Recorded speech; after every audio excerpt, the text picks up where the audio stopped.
ঠিক আছে আও দাদু বাড়তে আও আজকালে বুঝাই দিমু অনেক কোসে মাছলারা না মাছে কোসলারা। আমি এত কিছু জানি না বাবা।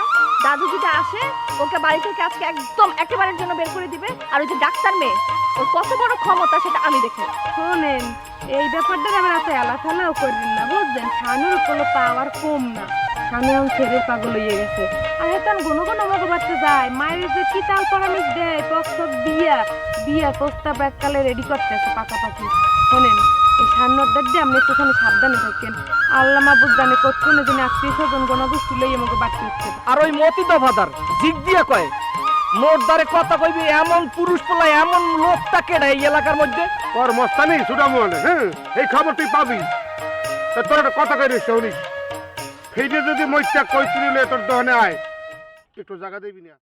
নির্লজ্জ নিরমখারাম বেহায়া চশমখোর একটা। থামিয়ে গেলেন কি ফিরনি আর কইতেন কইয়া মনের জালটা মিটান। আল্লাহ যে আপনার কোন মাটির দিয়ে বানাইছে সত্য সত্যি মোর চিন্তা হইতেছে। মানে চেহারা দিয়ে একটা তুলার না নরম, মোয়ের বাসাটা এরকম দাদারি লেগে বুঝলাম না কিছু। নরম হতে পারেন না জিনিসটারে এখনো বাবা কি বলে গেছে তোমাকে? বলে গেছে তুমি আমার কাছে ক্ষমা চাবা, কিন্তু না, তুমি বাবার কথা না শুনে তুমি এখন আমার সাথে তর্ক করে যাচ্ছ, এখন আমাকে অপমান করে যাচ্ছ। তুমি এত সাহস কোত্থেকে পাও? হ্যাঁ সাহস ভিতর দিয়ে আসে, ভিতর দিয়া কলিদের মধ্যে দিয়ে সাহসটা আয়। আপনি মোল্লাকে ব্যবহার করতে করতে মানে একটা দেওয়ালের লাগে লইয়ে গেছেন মনে। এখন তোমার সামনের দিকে আগুইতে হইবে। কেমন লাগে আপনি একটু ভালো করে কথা বলতে পারেন না? হ্যাঁ এত সুন্দর চেহারা দিয়ে একটু হাস্যে কথা বলতে পারেন না? সবসময় অর্ডার করেন, এটা করেন, ওটা করেন, ফল না দফ না। তোমার সাথে? হ্যাঁ তোমার সাথে? তোমার মতো একটা অশিক্ষিত মূর্খ নির্লজ্জ বেহায়া মানুষের সাথে আমি খুব ভালো মতো কথা বলবো, তাই না? এই তুমি আশা করো কি? না না, আমার আশা করার দরকার নাই। আপনি তো এখন কথা কই, আমার তো মনে হচ্ছে পারলে আমরা মারতে যাবো। ওই এক ফিট তো মারতে চাইছিলেন, এটা পারেন নাই। মনের জাল তো মিনিট পারেন নাই, এলে গজগজ করতে শরীরের মধ্যে। মানে যে মুখে যে ঠান্ডাটা পড়ে না কিরফিন নেই, আল্লাহ বাবু সেটা কেউ জানে না। হ্যাঁ ঠান্ডাটা পড়তে খালি একটু ঠান্ডা হয়ে যেত। শোনেন আপনি একটু বুদ্ধি দিন। আপনি মোল্লাকে কথা না করে থাকতে তো সবচেয়ে ভালো হয়। আপনি মোল্লাকে কথা বললেন না, আমিও কোনো কথা বললাম না, খালি তো হয়ে যাবে। কিন্তু আপনি তো গায়ে পড়ে পড়ে পড়ে ডাকতে ডাকতে কথা বলেন। ওর মা এই দুনিয়া সবচেয়ে ভালো আছে, কোনো কথা বলতে পারে না, আসে ডাকতে ডেকে কথা বলে, এই সবচেয়ে ভালো আছে। যদি পারেন তাহলে যোগাযোগ করুন।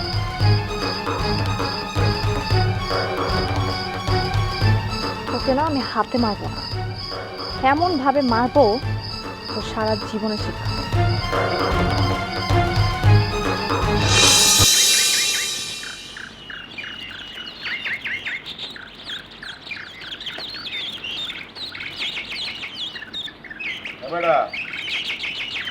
ব্যাগ নেবে না, যাও কোথায়? ওই তুই বোতল দিলে স্কুলে যাবো। কা স্কুলে কি কাম তো? ছাগলকে একটু দেয়া করবো, অনেক দিন যাবো তো হচ্ছে ছাগলকে কোনো দেয়া শিখে নাই। ভালো কথা, স্যারগুলোকে দেওয়া হবি। তো তুই বলে ওই যে আসিফ মেডার লগে ঝগড়া বাজাইছো, কারণটা কি? আপনার এসব কথা কইলে কেটা? যে বেটারা দেখছে এই বেটারাই কইছে। এইরকম পথে ঘাটে ঝগড়া বিবাদ করলে বংশের নাম বাড়ে না কমে, এই চিন্তা বুঝে দেখছো? তোর মোর লাগে মানে তালবে তালে কথা কইলে ওই কি সাইডা দিমু? না বুঝলাম, এই স্যামরা তোর লগে বেয়াদবি করছে, ঠিক আছে, কিন্তু তুই হ্যার লগে ঝগড়া করতে যাবি কিয়া? তুই কোন বাড়ির পোয়া, এই কোন বাড়ির পোয়া, হ্যাঁ দেখতে হইবে না? তুই হ্যার লগে বোঝ করতে চাইলে তুই গোপনে করবি, মাইন্ডের সামনে করতে যাও কেন? কোনো সময় ক্ষমতা ওপেনে দেখান লাগে, নাইলে মানের লাগে টিক্কা থাকান যায় না। ওর বাপের একটা কথা আছে, সব জায়গায় জিততেই, জিতার বাঘ হক বলে লয়, হারার বাঘ কেউ লয় না, বুঝছো? এখন আপনি মনে কি করতে কনা? মই যাইয়া ওই জুনিয়র একটা ফুলার ধরে মাপ চাইয়া আমু। মাপ যাবি কা? তুই যাইয়া পোলাটার লগে বউবি, দরকার হইলে এক কাপ চা খাওয়াবি, তারপর আটটা দুইটা কবি বাইরে কিছু মনে করিস না, যা হবার হয়ে গেছে। মুই তো তোর বয়সে বড়, তারপর দেখবি ওই আসিফ তোর লগে আর বিবাদ করতে আইবে না। খালি বিবাদ তোর লগে কা, কেউ যদি তোর লগে বিবাদ করতে আয় আসিফ যাইয়ে ঠেহাইবে। ঠিক আছে, স্কুলে কোনে আমাদের সময় দেখা করি আমু। না, আগে তুই এই সামরার লগে খাতির দিবি, তারপর স্কুল যাবি। আচ্ছা আচ্ছা ঠিক আছে, আপনি যাতে নিয়ে যাবেন। এই স্কুলে স্যারগুলোকে দেখা করতে যাইবে না রাস্তায় খারাইয়া মাইয়ে পোয়া দেখবে, এত মুই জানি। এককালে বাপের দ্বারা পাইছে মাইয়ে পাগল।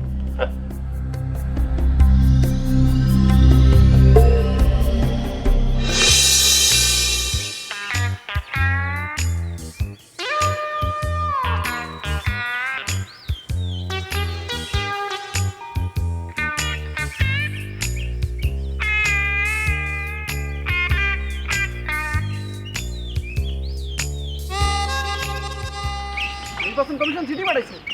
কে চিঠি? আপনি এই বছর নির্বাচনে খারাইতে পারবেন না? আচ্ছা ঠিক আছে, মুই এখনই বাড়িতে আইতে আছি।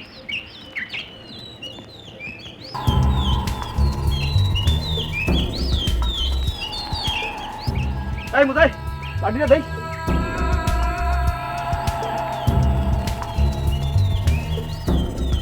তুই জানমা মুই লাডি কেউ দিনে ওটা লাঠিটা দে, আজকে তারে বাবু হেরাই পিটা দে, লাঠিটা আমার দরকার দে।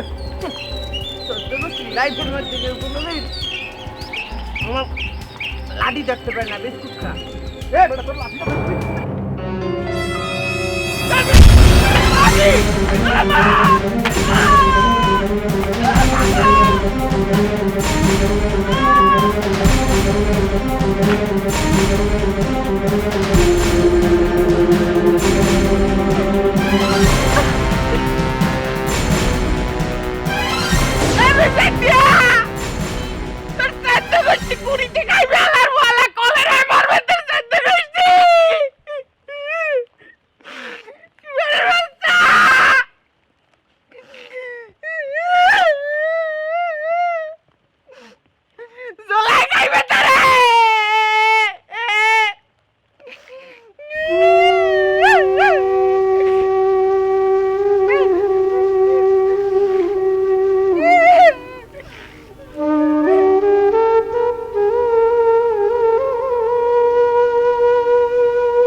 কেমন আছেন?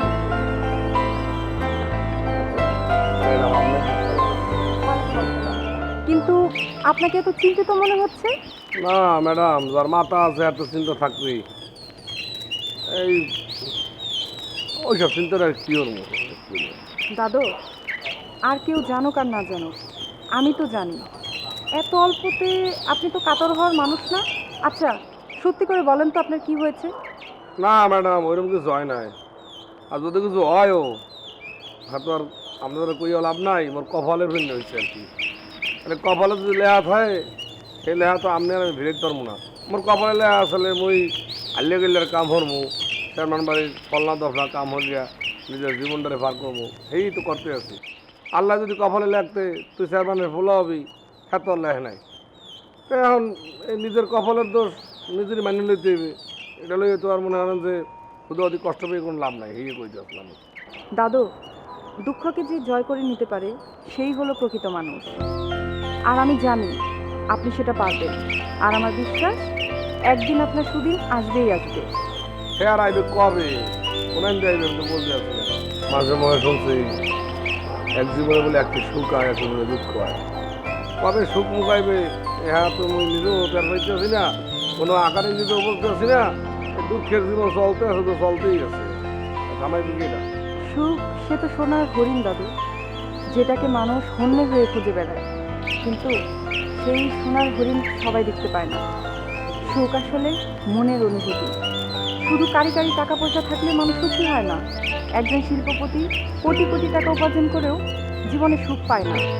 আবার দেখবেন একজন দিনমজুর 200 টাকা দিনে উপার্জন করেও সে অনেক সুখে জীবনযাপন করে। আপনি কি মনে করেন যারা 5 তলায় বসবাস করে তারা আপনার চেয়ে বেশি সুখী? না দাদু, সুখ স্রষ্টার নিয়ামত। তিনি যাকে ইচ্ছে দেবেন, আবার যাকে ইচ্ছা তার কাছ থেকে কেড়ে নেবেন। আপনার কথা ব্যাপার বুঝতে পারছি, কিন্তু এ কথা হলে লাভ কি? মানুষ তো কয় যার টাহা আছে এই বলি সব, যার টাহা নাই হেলো ফাক্কা। হ্যাঁ, হ্যার জীবনে কিছু হয় না। এই মানুষ হলেন না যার টাহা আছে এ বলে টাহাই দিয়ে এককালে বাঘের চকু কিনে আনতে পারে, আর টাহা না থাকলে তো কোনো কাম নাই। আবার সেই টাকার চিন্তাই মানুষ রাতে ঘুমাতে পারে না, মানুষের রাতের ঘুম হারাম হয়ে যায়। সেটা আপনি জানেন না? শোনেন ম্যাডাম, টাহালা মানুষ রাতে ঘুমাইতে না পারলেও একটা কথা কিন্তু জানি। কি? এই যে আপনি সবসময় মনে নীতির কথা কন না, আদর্শের কথা কন, ভালো ভালো সুন্দর সুন্দর কথা কন, কিরফিন্নে কন, মনে উৎসাহ দেন আপনি, যাতে আমি সব দুঃখ কষ্ট ভুলে থাকতে পারি। কি মিথ্যা কথা কইছি? না মানে দুর্নীতি আর কেউ না থাকলেও ঘরের মধ্যে আছে মোর মায়, আর বাইরে আছেন মনে করেন আপনি। কিন্তু আমি তো আপনার রক্তের কেউ না, আমি আপন কিভাবে হলাম? কেমনে হয়েছে না কইতে পারবো না। তয় গানে গনে আছে না, মানুষে কয় এরকম আর কি, আত্মার বন্ধনে খেলিয়া। দাদু। হয় ম্যাডাম, মুই আপনাকে কি কি আমাকে?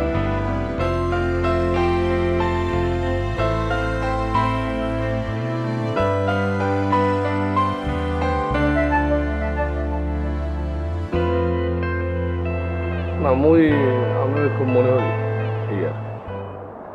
ও,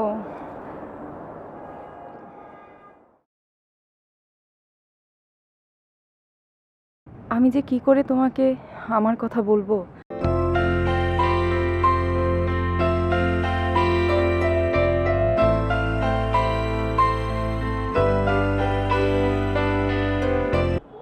আপনার এবং আপনার ভাইয়ের ছেলের দুর্নীতির অভিযোগে অবঞ্চিত ঘোষণা করা হলো। আগামী নির্বাচনে আপনারা কেউই অংশগ্রহণ করতে পারবেন না। আপনি কাকু, এটা কি হইলো? তোমরা কি দুর্নীতি হচ্ছে? আর নির্বাচন কমিশন এরকম একটা কামড় দেবো, আগে একটু জানাইবে না? তোর মনে হয় কি কাকু এটা মোদের ভিতরে একটা ষড়যন্ত্র? আমি আমার কপাল রে মিজানু, মুইও শেষ হইলাম, তুইও শেষ। আর কি হইবে? মোর মনে হয় কি কাকু আপনার একবার এই উপজেলা পরিষদে যাই দেখানো উচিত বিষয়টা কি হয়েছে। এটা উপজেলা পরিষদের কাম না, এটা গোড়াগনে পাঠাইছে।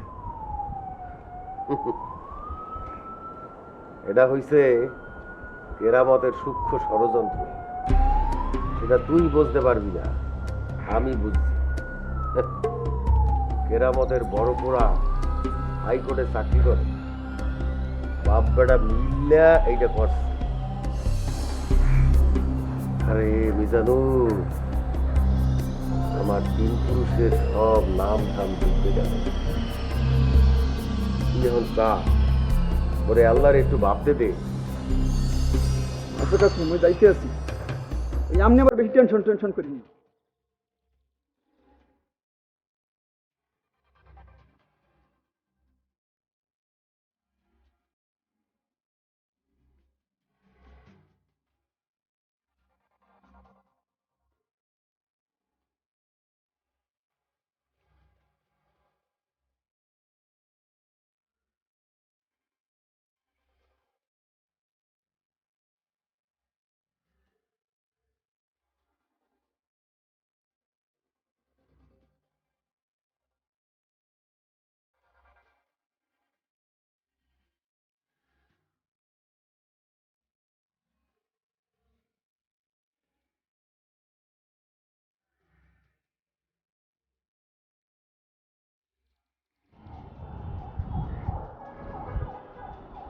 ঠিক আছে, 5 বছর চেয়ারম্যানই তো করতে পারমুই না, ফিরবিন নেই ফকিরের কাছে মাপ চামু? মোড়েও না। কেরামত, ওই তো ইলেকশন করতেই পারমু না, চেয়ারম্যানগিরি তো মোর দ্বারা হইবে না 5 বছর। কিন্তু তোরেও আমি আরে আরে টের পাওয়াই দিমু বহু আলদার কি ছিল। ঠিক আছে, তুইও ইলেকশনের প্রস্তুতি নে, আমিও বুড়ি চালতে আছি। দেখি দেখমু আমি।